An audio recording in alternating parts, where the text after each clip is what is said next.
With a massive failure, which was 2014's Lords of the Fallen, we find ourselves in 2023 with, yet again, another Lords of the Fallen. Should have been a better title, which serves to be some sort of sequel, reboot, fresh take on the Souls genre. I don't know. Well, clearly it's another take at the Souls-like genre, and well, does it stack up to things like Lies of P, Elden Ring, and many more? Well, we'll cover it right now. Hi everybody, it's your boy Gene from GreyMatter Games, and we are back with another video, and today I will be giving you my quick and honest review of Lords of the Fallen 2023, which released on PS5, Series X, Series S, and PC. But before we get into the review, if you're new to this channel, welcome to GreyMatter Games, where I cover everything gaming from trailer breakdowns, quick and honest reviews like this, and my Spider-Man 2 review, link above, and gameplays like my Texas, and many more things that are in the gaming sphere I cover to the best of my abilities. And I just simply want to say thank you to every single one of you that are supporting my channel and all the content this last couple weeks. It means the world to me. Make sure you subscribe, hit the like button on the video so we can boost this algorithm, and make sure you hit the bell for future notifications on future videos so we can, get this channel growing and flowing. Now, without further ado, let's get into this quick review of Lords of the Fallen 2023. So, I waited until Lords of the Fallen got patched a little bit, just a little bit, for me to really put out this review because, gosh, first negative right off the rip, the game was very unplayable in terms of performance. Mind you not, I played it on the PS5, and it was having a lot of game crashes, a lot of unresponsive AI, and just honestly a whole ton of glitches, and just the game not operating the way it needed to, right? That's just a big con. But before I dive into the rest of the cons, I just simply want to say this, right? Do I think you gotta check out this game? Yes. I'm gonna say it right now. Yes, go check out this game. If you're a Souls fan, go check it out. I mean, it's not exactly a one-to-one replica to what we love in Dark Souls, Elden Ring, Sekiro, Bloodborne, even Lies of P. But where it shines is the combat overall is pretty good for what it is, right? Because if you compare it to the first Lord of the Fallen, everything about the game was garbage. From the overall combat, to the way the level up system worked, to the bosses, just the whole 9 yards was garbage. People forget that game even existed. But with this one, you can tell they took a bigger depth into what it is to be a Souls game, with a really good, robust class system, and the combat overall when you're fighting against just regular NPCs, free roaming, it's pretty good. I enjoyed it, and the enemy types do vary. That's something I have to give them credit for. It does vary. Where it also shines is that dual realm system that it has. It opens up the already, what it is to be a Souls game, which is having hidden paths with items hiding and stuff like that. This basically takes that idea and puts it on steroids. You will miss out on a lot of key things if you're not using your lamp. Now, despite the compliments I'm giving, the level design's actually not that bad. I think it's actually pretty good. It's visually stunning. I will say this is probably one of the most, masterpiece, right? In terms of visuals. I guess that's how we should say it. Like the best looking Souls type game of all time right now in terms of just looking. It's a horror. It's a horror fucking situation. It's the best way I could describe it. It's gruesome, but yet so beautiful. Ugh, I don't even know how to say it.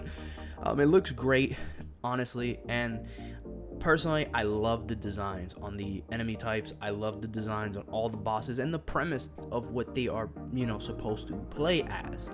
But with all of the compliments that I have, the gripes I have is, well, the level designs I think is fine, except for the moments where it's a lot of platforming. And the reason it's bad, it's not because the level design is bad with the platforming. It's just, I think the jumping mechanic is really, really garbage. Honestly, I think it's garbage. Maybe it's garbage because we're coming out of Elden Ring, but I don't know. I just think it's just straight garbage. I think the bosses are good in concept, good in visuals, terrible in execution. A lot of these bosses just are very easy to defeat, very easy to telegraph. Honestly, I think genuinely, and let me know in the comments if I'm the only one that feels this, I feel like the regular NPCs that you come across while you are free roaming hit harder than the bosses. or they scare me more than the bosses. Like my heart is bumping a mile, like really fast when I'm dealing with free roam versus just fighting a boss. I just did not feel that, like, oh my god, you know, like I'm pissed because I died a gazillion times due to this one boss type of vibe. I wasn't getting it. I felt like the bosses were pretty dumb, to be honest. Now granted, I'm not saying they had to be a one-to-one replica to the Souls genre, like, you know, Dark Souls and Elden Ring kind of bosses. I get it, that's their little recipe. Let's see how hard we can make the game.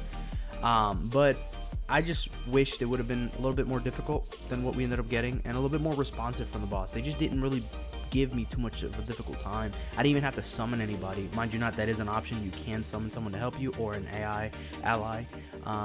I will say you could also do online competing against other people, which I think that's a good feature, but that's not what we're here for. I did compliment the various enemy types, right? But there are moments in this game where I felt so happy to have found the next bonfire equivalents, and it's just because there are enemy types where you know they're gonna be there because it just makes sense, and there are sometimes the jump scare kind of enemy types, like the mimics, where you're like, oh my god, they got me, holy shit. But to be honest, there are moments where they just bombard you with a crap ton of just people for no reason. It just doesn't feel really smooth. It just feels like they just ran out of ideas, the developers, and just said, put 30 NPCs right here in front of this guy. I don't know. It just felt very, it felt like a task, honestly. It just felt annoying. But I do recommend you play this game. Go check it out. I think Lords of the Fallen, overall, in my opinion, I think it's a 7 out of 10, right? And it's because, hear me out, we're so used to the score system that we hear people saying. Sometimes people say 7 and they think that's a bad thing, or 6 is a terrible thing. But come on now, did you guys forget how school works? It's 0 to 10. 0 being the worst, 10 being perfect. 5 is in the middle, which means it's mid. 6 is above mid. 7 is okay or good. 8 is great. 9 is amazing, and 10 is perfect. I think 7 is the right score to give Lord of the Fallen. It learned a lot from its first attempt, like a lot, night and day difference. It's almost like a whole different identity, to be honest. I would like to see a sequel, only because I think all it needs to fix is a stable, just another stable game, first of all, with less glitches. But secondly, better bosses, or at least if you're gonna give me these kind of similar bosses, just make them more responsive. And if you run out of ideas with trying to put enemies in the free roam, don't bombard me with just a crap ton just for no reason at all. Give me more puzzles, I guess. You know, if you can't come up with an adequate reason to throw NPCs here, give me just puzzles, just more puzzles, I guess I have to deal with, or something, or implement puzzles, kind of like Resident Evil, how they have puzzles. Implement some sort of puzzles in here, which will help differentiate you from the pack in a time where everyone's giving a crack at Souls type games, you know. Liza P did a really good job. I didn't review the game, I forgot to make a review, but I think I'll do it in a short or something later on. But I give Liza P a solid 8.5. It did a really good job. But I think this is a good crack at it. I really do. I think we're at a good start with the class system. We're at a good start with the combat system. I would like it to be a little bit more sped up. I think it's a little slower than usual, but right now it's good where it is, but I would prefer a little bit more sped up combat. A better jumping mechanic, please. Honestly, I died a couple times on these platforming things. It's just not because the timing was bad. It was just, honestly, it was just really unresponsive jumping. But I think that's really where my gripe is. I think the lore of Lords of the Fallen in 2023 is pretty good. I can't say it's great, the greatest thing in the world, but it's pretty good. It's definitely better than the last time around. But some bosses, I don't know, maybe it's just me, but it feels like some bosses didn't feel like it matched the lore of the game, and they just kind of just ran out of ideas and said, fuck it, throw this weird, hideous creature in there and hope no one notices that this has no ramification to the story. I would love the dual system, the dual realm system, to be expanded upon even more going into a sequel. That's just my opinion. Or just simply make a game where we're just stuck in that second realm. I don't know. Just do something with that second world, because I love the art style. I love the concept, the pros and cons, the risk versus reward element with staying in that world for a long time. I really liked it. You know, the cons that this game has is just more glitches and performance based more than the actual game as a whole being trash. The part of the game being trash is the bosses. They're disappointing.